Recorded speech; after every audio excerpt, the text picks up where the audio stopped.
Ini tentang bacaan illa malikahu dalam Sahih Al-Bukhari. Apa benar demikian? Karena dia mengatakan bahwa kebanyakan bacaan adalah illa mulkahu. Dan ini juga dibaca oleh Imam Ibnu Hajar. Apakah ada sisi pembenaran jika dibaca illa mulkahu? Nah, ini banyak pembahasan ya. Banyak juga yang tanya dari kawan-kawan, dan ini yang bertanya di sini ya insyaallah dari penuntut ilmu. Saya sebenarnya senang menjawab untuk para penuntut ilmu saja, orang-orang yang mau belajar. Tapi kalau asalnya orang-orang jahil, ini sulit untuk paham. Ya, apalagi pengennya cuma mendebat saja. Karena itu kata sebagian penyair, wa inna ana'an antufahhima jahilan fayaz'umu jahlan annahu minka afhamu. Dari hal yang rumit, kalau bahasa orang Jakarta, dari hal yang ribet, kamu memahamkan orang yang jahil, karena ujung-ujungnya dia akan menyangka bahwa dia lebih paham daripada kamu. Iya. Jadi berbicara terkait dengan hal yang seperti ini, pembahasan-pembahasan ilmiah, perlu keikhlasan, seorang perlu tajarrud kepada kebenaran, cinta kepada kebenaran, bukan dia hanya masuk di dalam hal-hal yang tidak bermanfaat atau fanatik kepada orang tertentu. Iya. Atau hanya lihat ini sekarang lagi viral, kemudian dia ingin masuk juga membahas di dalamnya. Ini hal-hal harusnya diperbaiki. Ini terkait dengan masalah ilmu. Jelas ya? Iya. Yang pertama yang perlu diketahui, di dalam Sahih Al-Bukhari itu, Al-Bukhari berbicara tentang hal ini, itu di kitab tafsir, di tafsir surah Al-Qasas. Iya. Pada ayat kullu syai'in halikun illa wajhah.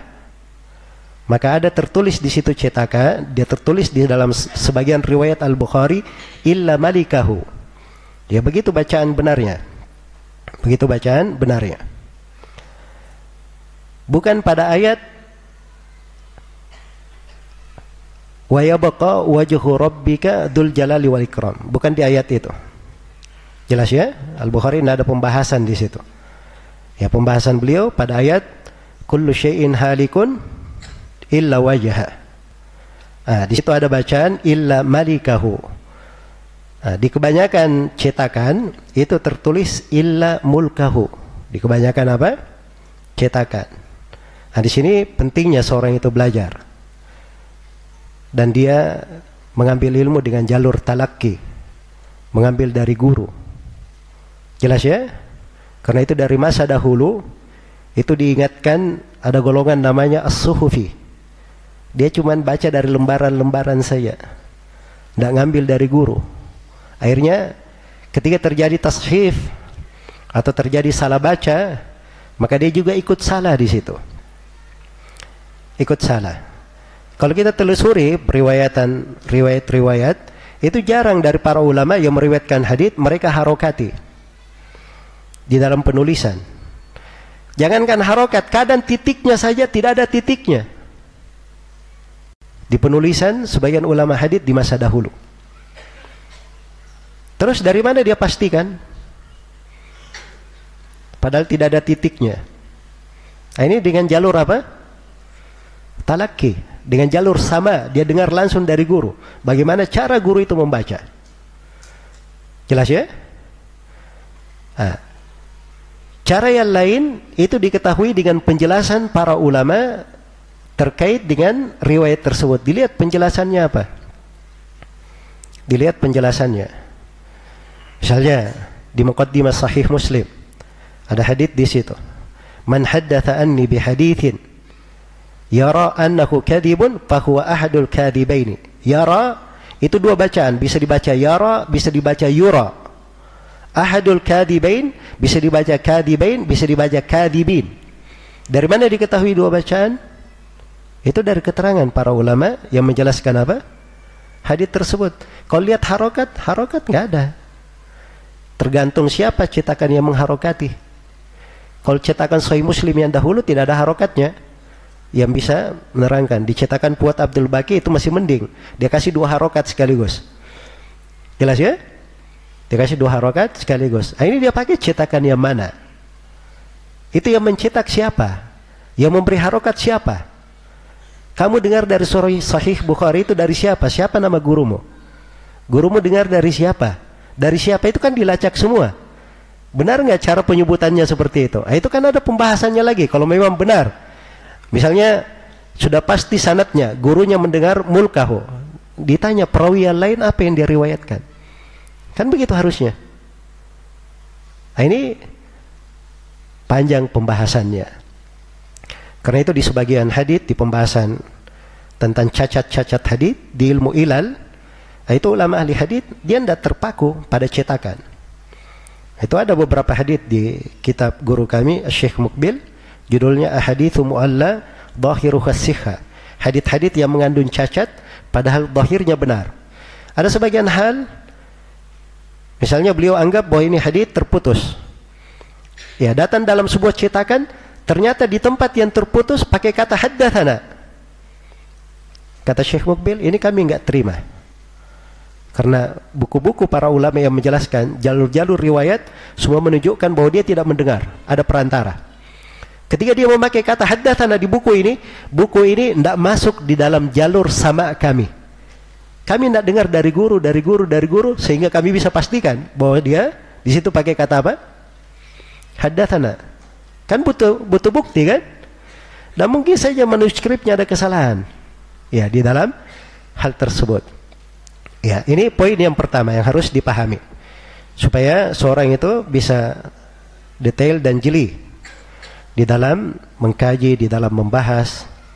Ya. Dan ini banyak ya, kalau kita mau kasih contoh-contoh, banyak bentuknya. Yang kedua, Imamul Bukhari rahimahullahu ta'ala, ini kaidah sering kami dengarkan dari Syekh Mukbil.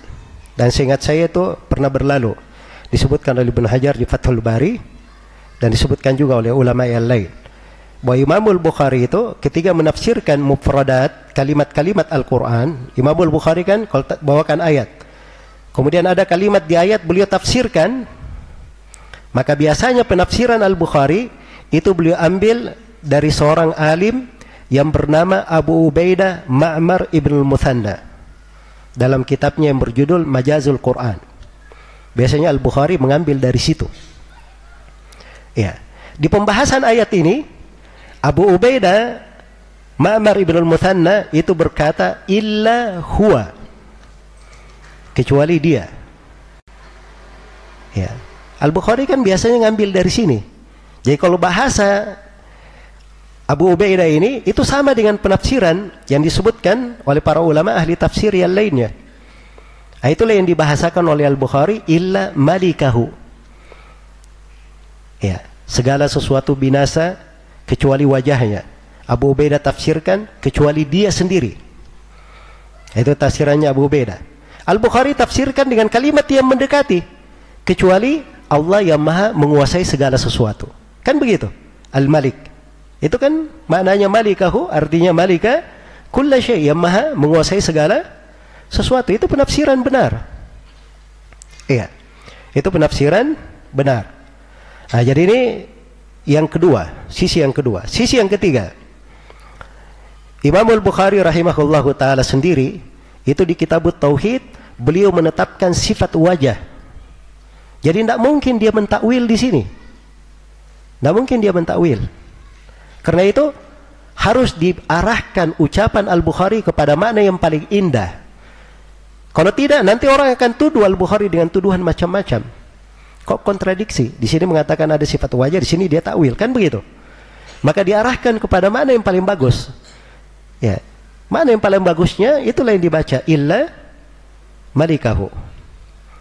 Yang keempat, para ulama yang menafsirkan ayat ini itu hanya menyebutkan dua penafsiran. Dan dua penafsiran ini itulah yang disebutkan oleh Al-Bukhari, Imam At-Tabari, Ibnu Katsir, dan selainnya. Mereka hanya menyebutkan seperti yang disebutkan oleh Al-Bukhari. Semuanya tersisa, semuanya binasa kecuali dia atau Penafsiran yang kedua disebut juga oleh Al-Bukhari, illa ma urida bihi wajhullah, kecuali apa yang dikehendaki dengannya wajah Allah. Itu dua penafsiran. Dan dua penafsiran ini, inilah yang ditafsirkan oleh para ulama ahli tafsir terkait dengan ayat. Dari para ulama ahli tafsir di kalangan as-salaf, At-Tabari, Ibnu Katsir, Al-Baghawi, dan selainnya. Jelas ya? Baik. Yang kelima, seorang imam itu kalau dia berucap sesuatu, maka asalnya diarahkan kepada keyakinannya. Itu namanya kita berlaku adil kepadanya, dibawa kepada keyakinannya. Imam Al-Bukhari keyakinannya di atas akidah siapa? Akidah as-salaf atau akidah syariah? Di atas akidah as-salaf Al-Bukhari rahimahullahu ta'ala. Dan itu tampak di buku-buku beliau. Apalagi kalau kita baca kitabut tauhid dari Sahih Al-Bukhari, atau kita baca buku beliau Khalqi Af'alil Ibad, atau kita baca riwayat Al-Lalakai meriwayatkan dari Al-Bukhari tentang akidahnya, itu kelihatan Al-Bukhari di atas jalan para salaf. Detail sekali Al-Bukhari. Iya. Dan para salaf semuanya sepakat di dalam menetapkan sifat apa? Sifat wajah. Sepakat, tidak ada silang pendapat dalam hal tersebut. Maka dalam hal yang seperti ini, kalau kita berbaik sangka kepada Imam Al-Bukhari, maka kita arahkan ucapannya kepada apa yang mencocoki ucapan para ulama yang sesuai dengan keyakinan beliau sendiri. Iya. Dan yang terakhir, anggaplah dibaca illa mulkahu.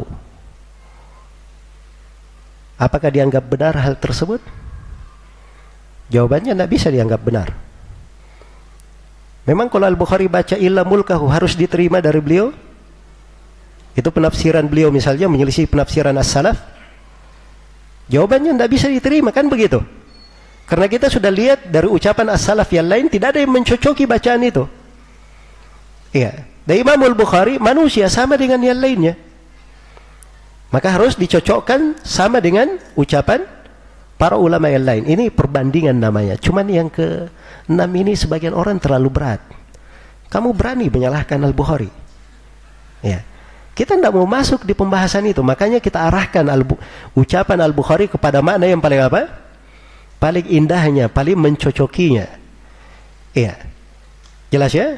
Karena itu guru kami Syekh Abdul Muhsin Al-Abbad hafizahullahu ta'ala, ketika masuk di tafsir ayat ini, saya hadir di majelis. Iya, saya hadir di majelis. Jadi beliau qari'nya baca di kitabut tafsir, dibaca ayat ini. Ya, kullu syai'in halikun illa wajhah. Qari'nya membaca illa mulkahu. Syekh menoleh illa malikahu, kata Syekh. Jelas ya? Ini Syekh Abdul Muhsin Al-Abbad, beliau ini sudah menghatamkan, mengajarkan Al-Bukhari sudah 2 atau 3 kali beliau. Dan beliau punya spesialis di dalam mengkaji Fathul Bari. Iya. Jadi keunggulan beliau di dalam mendalami Al-Bukhari itu lebih daripada yang lainnya. Lebih daripada yang lainnya. Selain daripada itu, beliau salah seorang dari ulama yang memang pakar di bidang akidah di masa ini. Di bidang akidah di masa ini. Dan beliau punya pembahasan khusus tentang bacaan ayat ini. Di dalam kitab beliau, Min Kunuzil Quran, di jilid 1 halaman 270, dan setelahnya beliau terangkan tentang bacaan itu, bahwa zahirnya dibaca illa apa? Malikahu. Andai kata pun Imam Al-Bukhari baca illa mulkahu, lihat bagaimana komentar Syekh bin Baz. Syekh bin Baz berkata itu bentuk dari takwil.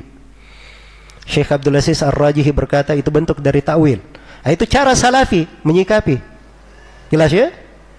Karena kaidah salaf itu tidak berubah. Para imam mungkin saja salah, Al-Bukhari bisa saja keliru. Jelas kan? Dan Imam Al-Bukhari sendiri di dalam sahihnya terkait dengan hadits itu dikritik oleh para ulama yang semisal dengannya. Ad-Daruqutni, Abu Mas'ud Ad-Dimashqi, kemudian Abu Ammar ibn Syahid, tapi ini terkait dengan Sahih Muslim ya, dengan beberapa imam yang lain yang selevel dengan beliau ya. Dan ternyata ada sebagian riwayat yang memang dipastikan di situ bahwa Imam Al-Bukhari keliru di dalamnya, dalam riwayat itu. Tapi ini kan bukan konsumsinya orang umum. Kalau orang umum, mana bisa mereka terima? Masa Imam Al-Bukhari dibilang salah? Iya, kan begitu. Tapi ini konsumsi di tengah orang khusus dari para penuntut ilmu. Ya, bukan Imam Al-Bukhari itu salah begitu saja. Yang menyalahkannya itu para imam yang semisal dengannya. Ya, bukan saya. Bukan orang-orang yang baru datang belakangan. Jelas ya, lancang terhadap para ulama. Tidak. Itu nggak ada di dalam kamus kita, lancang terhadap ulama. Tapi kalau ada imam yang semisal dengan beliau di dalam hal tersebut, ya, maka begitu caranya memahami. Itu kaidahnya. Baik. Jadi dengan ini insyaallah taala tidak akan ada permasalahan di dalam pembahasan. Ya wallahu taala alam.